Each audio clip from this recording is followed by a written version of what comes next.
the most traumatizing and awakening day of my life. I remember it was on a Thursday. Matter of fact, let's take it back.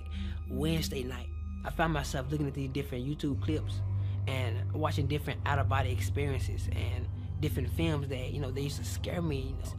And I would watch it and it would blow me away. It would catch my attention. And it used to scare me so bad. I would wonder, my mind used to go in places like, God, is this stuff real? I couldn't understand it because I've never been to that place. So I found myself praying. I remember walking outside of my apartment, and I was walking back and forth with my eyes closed and just started praying. And I asked God, I said, Lord, if you give me an out-of-body experience, I vowed to share your word and to tell the people what I saw.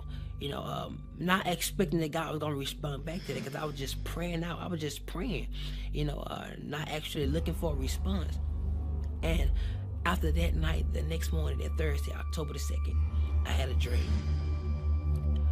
And my spirit left my body. It was like I was in my apartment and my spirit got pulled out of my body. And I would go in these different transits, bright color lights. It was white, like, the best way I can explain it would be shoo, shoo, shoo, all the different flashing lights. And I appeared before a blue sky with no clouds. It was like a blue place, no land, no trees, no grass, no water, nothing. There was nothing there but a blue atmosphere.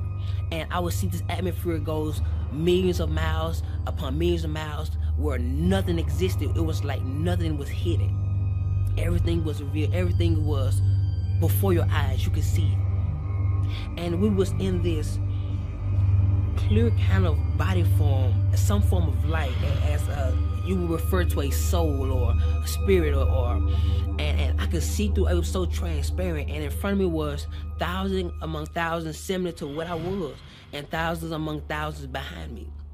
And I knew that it was some form of a soul. And in the middle of my chest were seeds, multiple seeds. I didn't know what they were for.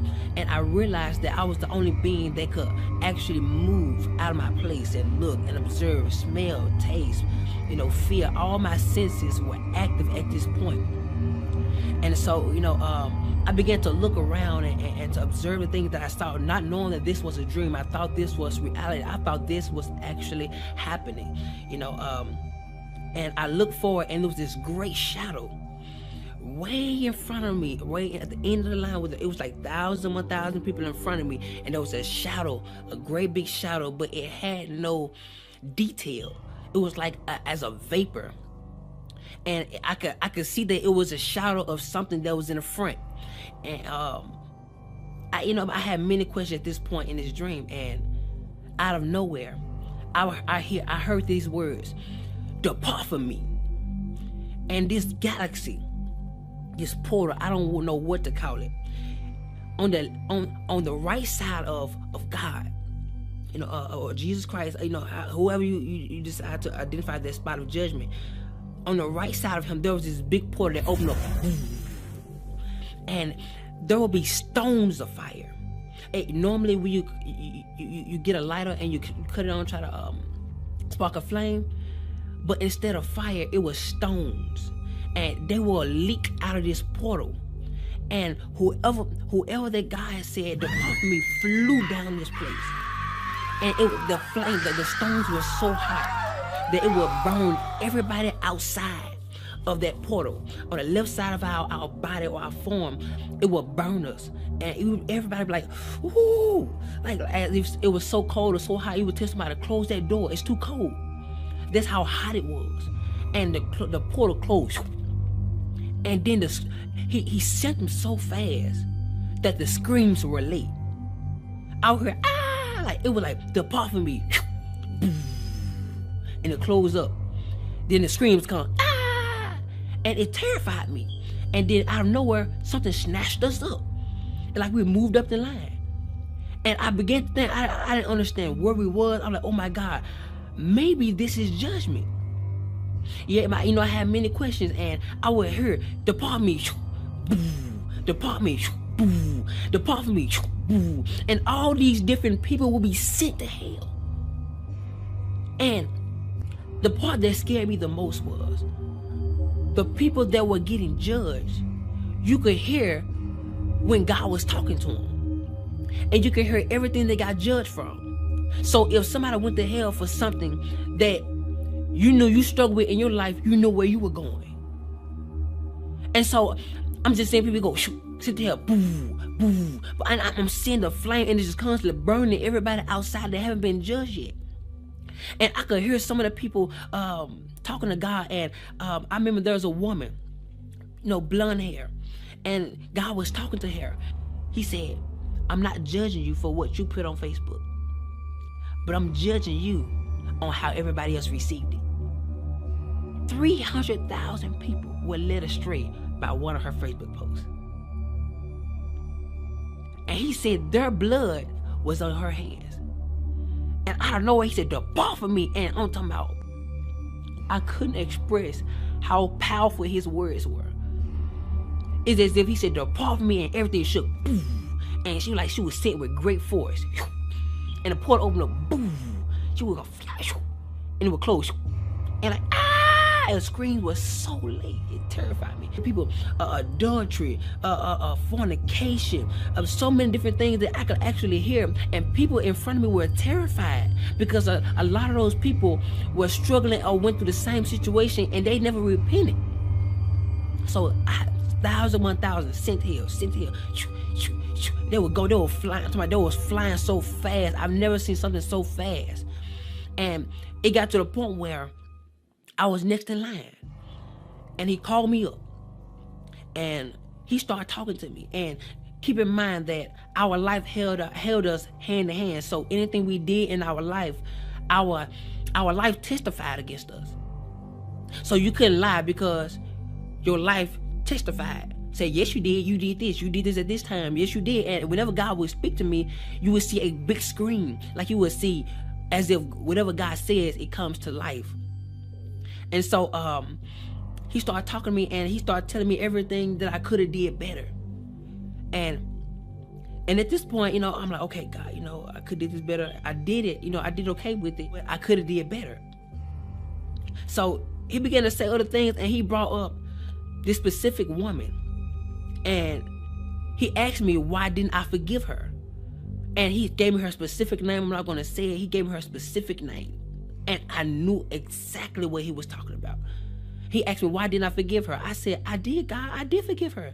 He said, well, if you forgave her, when you get on the phone and talk to her, why is it that you treat her like the situation happened all over again? And I'm like, God, but I did forgive her. He said, well, if you forgave her, why are those seeds still in your chest? And I looked down. I was like, oh my God. That's what those are for. Those are seeds of what I did in my life. The things I didn't forgive. So he was talking to me, and I was like, oh my God. And he told me, he looked at me and said, because you didn't forgive her, I didn't forgive you some of your sins. And I was like, oh my God. And he started telling me so many other things, and he ain't told me not one good thing yet. And at this point, I'm getting terrified because my mind is starting now going to a place where I'm imagining how hot this fire is going to be when this portal open. And so, I'm scared. I didn't know how to explain how terrified I was. Words can't describe. When you meet God face, words can't describe how terrifying it is to look your Creator face to face. Where there's nothing hid from Him. There's nothing. Your inner thoughts are revealed before Him. Your perception, how you feel, everything that you hosted in this body is presented before Him. And so, I got to a point where I didn't want to hear God no more. I was really turning my head because I was afraid that, it's already made his mind up. I was so afraid. And so I turned my head, and he would just constantly tell me everything that I didn't do right, or I should have did better. And at this point, I knew I was going to hell. I knew it. I was fully persuaded that this was it. So I turned my head, and I was like, I don't want to hear no more of it. My mind, I'm just really trying to imagine how hot hell is going to be. I'm like, oh my God, Lord. I have no more chance. If I go down there, I can't come back. Like, Lord, please don't send me to hell. Please, like, God, please. I'm begging you. And I'm more terrified. I was more terrified than I can express. And so I turned my head, and at this point, I no longer wanted to hear what he had to say, because I knew at this point, you know, I was going to hell. And I would have my head turned, and out of nowhere, there was this one feeling that would come over the interface of my soul. And I would turn my head, and it would go in slow motion, and the tears would fly from my face. And I looked at God, and I was looking at his judgment. What was going to be my judgment? And he looked at me, he said, face to face, you don't get a well done. You get a you barely made it. And he stepped back and said, come.